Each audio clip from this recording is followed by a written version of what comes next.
Hello everyone, I am Deepika Rana. आज का हमारा टॉपिक है visual acuity and visual perception. इसके बारे में जानकारी देने के लिए today we have a doctor Riju Agarwal sir, who is HOD and associate professor in सीबीवैक्स कॉलेज।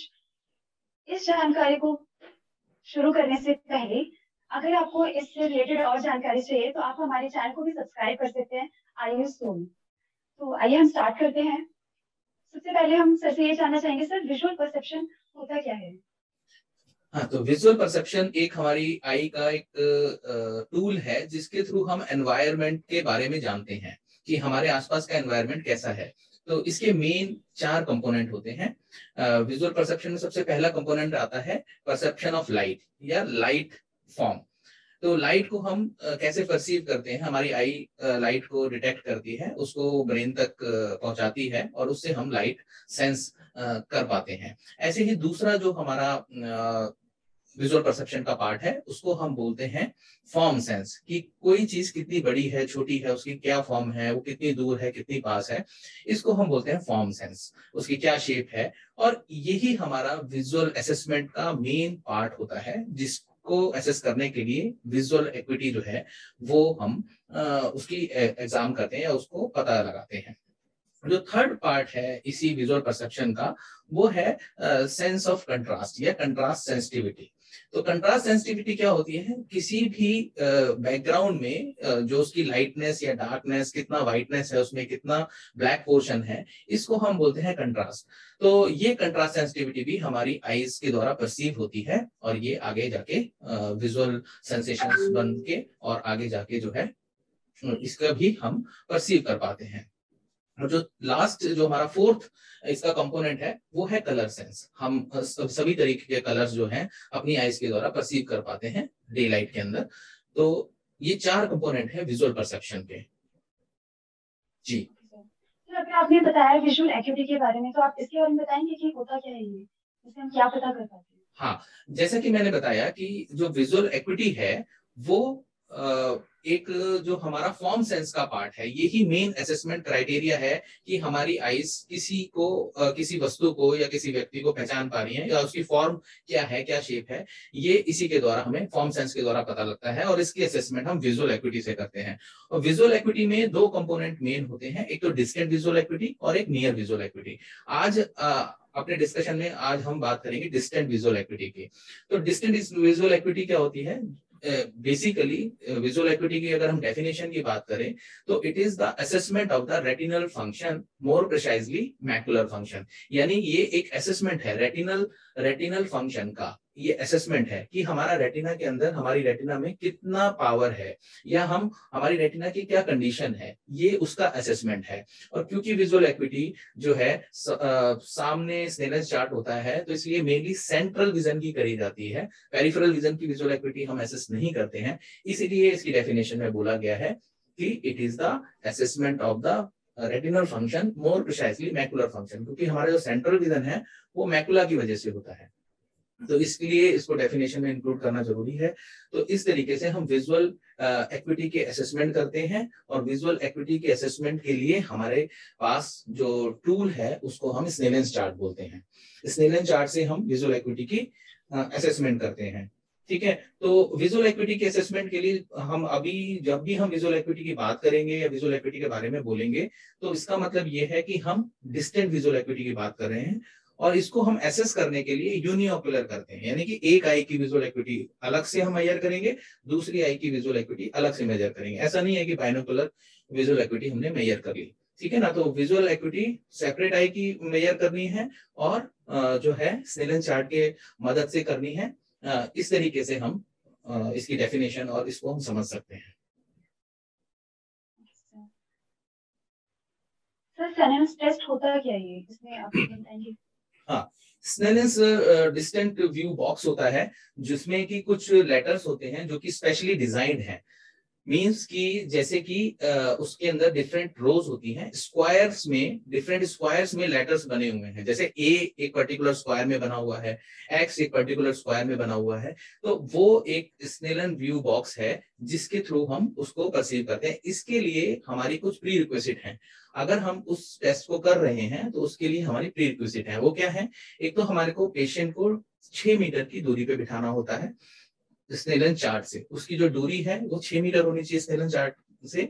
और अगर मान लीजिए ओपीडी का स्पेस कम है तो हम मिरर लगा के उसको हम 3 मीटर पे स्नेलन चार्ट रखते हैं और मिरर लगा के उसका डिस्टेंस बढ़ा सकते हैं। तो ये इसका प्रीरिक्विजिट है, क्योंकि विजुअल एक्विटी अगर हमें एक्चुअल में विजुअल एक्विटी का असेसमेंट करना है तो हमारा जो एकोमोडेशन है जो कि एक यूनिक प्रोसेस है हमारी आई का, वो जो है वो रेस्ट पे होना चाहिए या मिनिमम होना चाहिए।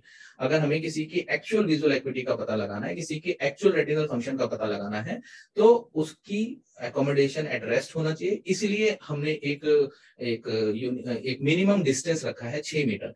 6 मीटर इसलिए डिस्टेंस रखा है स्नेलन चार्ट और पेशेंट के बीच में, क्योंकि ये डिस्टेंस है जहां पे की जो एकोमोडेशन मिनिमल होता है, या जो रेज होती हैं वो ऑलमोस्ट पैरेलल होती हैं, तो एकोमोडेशन मिनिमल होता है। और यही हमारा पर्पस है स्नेलस चार्ट के थ्रू विजुअल एक्टिविटी को एसेस करने का। और इसके अंदर जो लेटर लिखे होते हैं, स्नेलन चार्ट में जो लेटर लिखे होते हैं वो एक स्पेशल स्क्वायर होता है, यानी हर लेटर का एक पर्टिकुलर स्क्वायर है, और हर स्क्वायर हमारी आई के नोडल पॉइंट पे 5 मिनट का एंगल बनाता है। ठीक है, तो जो 5 मिनट का जो एंगल बनाता है हर स्क्वायर, और क्योंकि हमारी आई को इमेज परसीव करने के लिए 1 मिनट का एंगल मस्ट है। अगर कोई इमेज हमारे नोडल पॉइंट पे मिनिमम 1 मिनट का एंगल बना पाएगी तभी हम उस इमेज को परसीव कर पाएंगे। तो एक लेटर जो है वो 5 मिनट का एंगल बनाता है हमारी आईज में, और जो उसकी एक साइड है वो 1 मिनट का एंगल बनाती है, यानी एक साइड पूरे स्क्वायर की 1/5 होती है। ठीक है, इस तरीके से स्नेलन चार्ट डिजाइन है कि हर साइड 1 मिनट का एंगल बनाए हमारे nodal point and principal axis के बीच में, और एक स्क्वायर 5 मिनट का एंगल बनाता है, चाहे वो 60 का लेटर हो चाहे वो 6 मीटर का लेटर हो, हर लेटर 5 मिनट का एंगल हमारे नोडल पॉइंट पे बनाता है। तो अभी जैसे नोडल पॉइंट बहुत बार आया, तो नोडल पॉइंट क्या होता है? नोडल पॉइंट एक तरीके से ऑप्टिकल सेंटर है हमारी आईज का। तो जो लेंस का ऑप्टिकल सेंटर होता है या नोडल पॉइंट होता है, वो पॉइंट होता है जहाँ पे जो रेज हैं वो अनडिविएटेड निकल जाती है, यानी सीधी निकल जाती है, कोई रिफ्रैक्शन नहीं होता। अगर उस पॉइंट से अगर रेज जाएगी तो रिफ्रैक्शन नहीं होगा। तो यही हमारा नोडल पॉइंट है आई का। तो जो नोडल पॉइंट है और एक प्रिंसिपल एक्सिस है, ठीक है, हमारी आई का विजुअल एक्सिस है और एक हमारा नोडल पॉइंट है। सर हमने ये देखा है कि 6/60 लिखा होता है, 6/36 होता है, इसका एक्चुअल मतलब क्या होता है, ये बताना क्या चाहते हैं? अच्छा, हाँ, ये बहुत अच्छा क्वेश्चन है। इसमें बहुत स्टूडेंट्स जो है कंफ्यूज रहते हैं। तो जो 6 एक पार्ट है इसका ऊपर का, जिसको हम न्यूमरेटर बोलते हैं, और जो नीचे वाला पार्ट है वो डिनोमिनेटर है।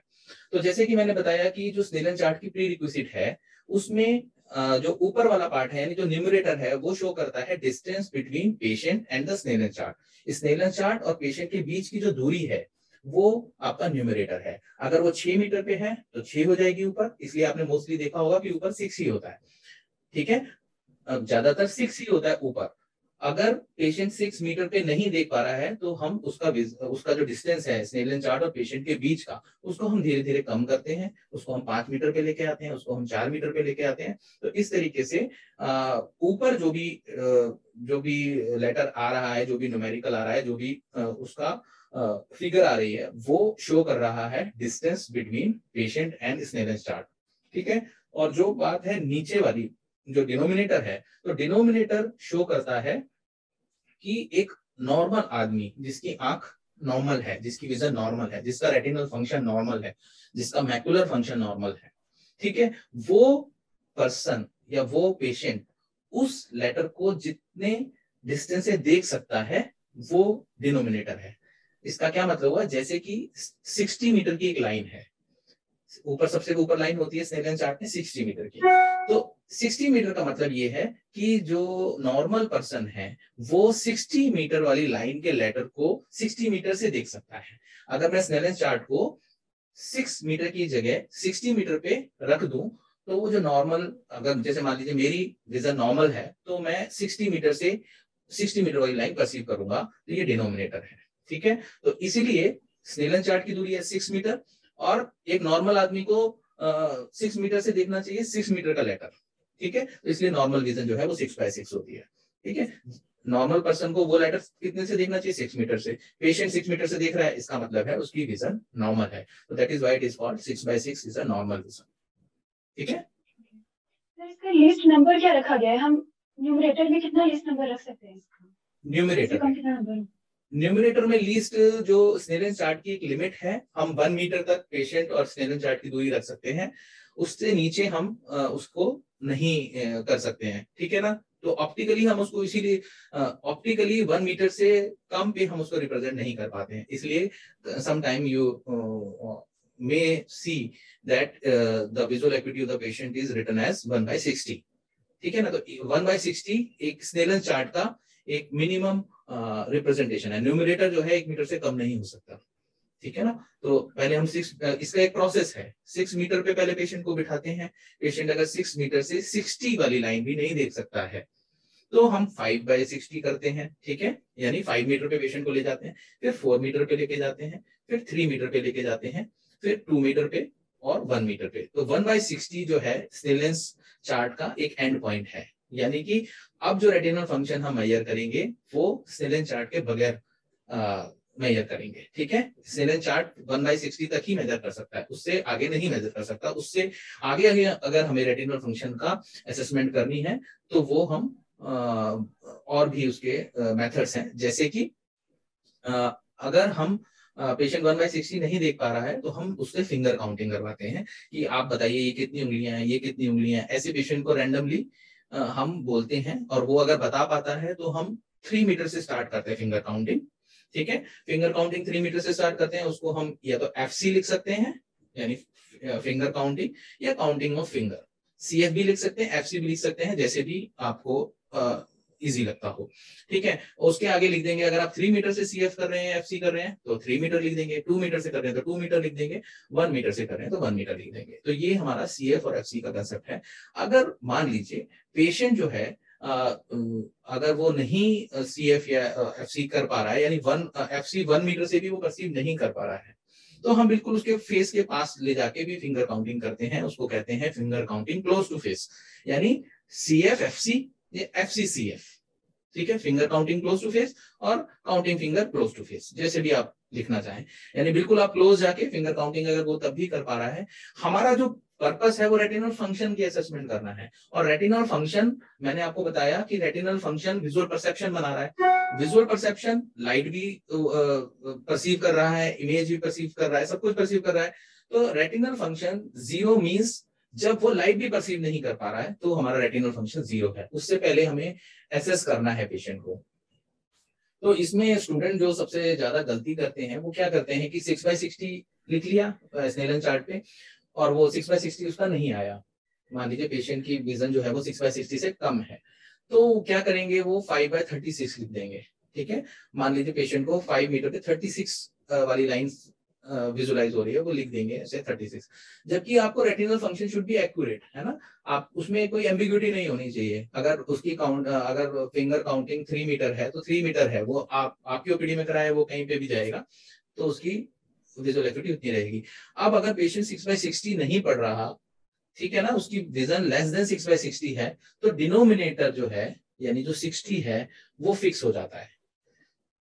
ठीक है ना, न्यूमरेटर चेंज होता है सिर्फ, डिनोमिनेटर चेंज नहीं होता। 5/60 रहेगा या 5/60 पार्शियल रहेगा, है ना। अगर पेशेंट की विजन मान लीजिए 5/60 नहीं है तो यानी पार्शियल है। अगर उसकी विजन 4/60 है, ठीक है, अगर उसको दिख रहा है 4/60 पे तो आप 4/60 लिखिए, मतलब 60 को आप 24, 36, 9, 6 ऐसे नहीं लिख सकते।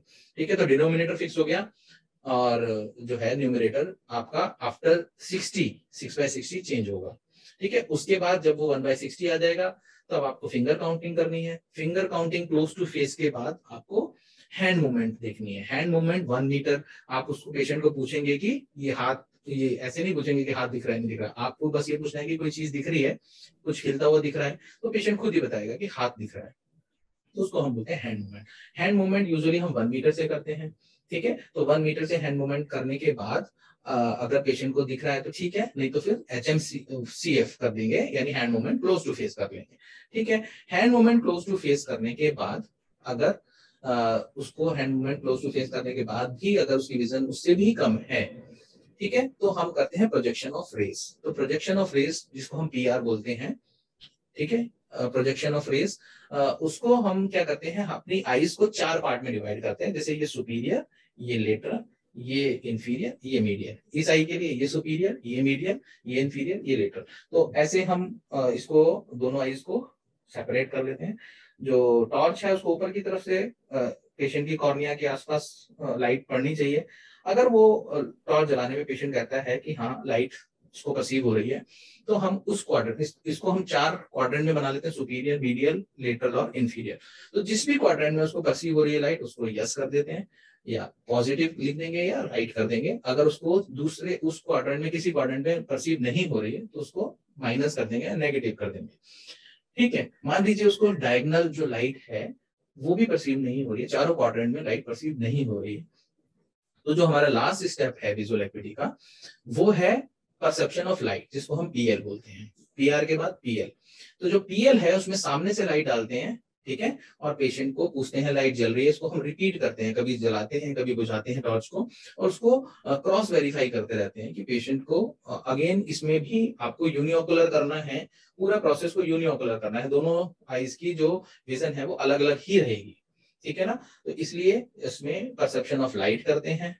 ये परसेप्शन ऑफ लाइट अगर नेगेटिव है तो इसका मतलब यह है कि उसका जो रेटिनल फंक्शन है या जो उसका मैकुलर फंक्शन है वो 0 है, ठीक है। तो अब उसके अंदर कोई होप नहीं है। इसका मतलब है कि जो रेटिनल सेल्स हैं वो इतनी डैमेज हो गई हैं कि अब वो लाइट भी परसीव नहीं कर पा रही है, ठीक है ना।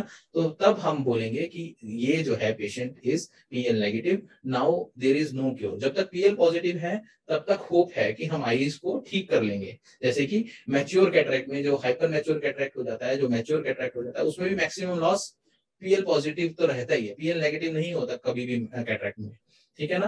तो इसलिए अगर पीएल पॉजिटिव है there is hope in the eye कि हम विजन को इंप्रूव कर पाएंगे। अगर पीएल नेगेटिव है तो हम ये देख सकते हैं कि जो है मतलब पीएल नेगेटिव है, इट मींस कि there is no hope in the eye, ठीक है। तो इस तरीके से हम पूरा प्रोसेस है उसको हम समझते हैं। कुछ कंफ्यूजन हो, कोई पॉइंट, कोई चीज समझ में ना आई हो तो आप पूछ सकते हैं। सर ठीक है, and thank you so much, आपने इतनी अच्छी जानकारी हमें साझा करी। और अगर आप सबको भी ये जानकारी अच्छी लगी हो तो please subscribe our channel Ayush Soul, और अच्छे अच्छे हम टॉपिक्स ऐसे लेकर आते रहेंगे और आपके साथ में जानकारी हम साझा करते हैं। Thank you sir, thank you, thank you everyone. Thank you.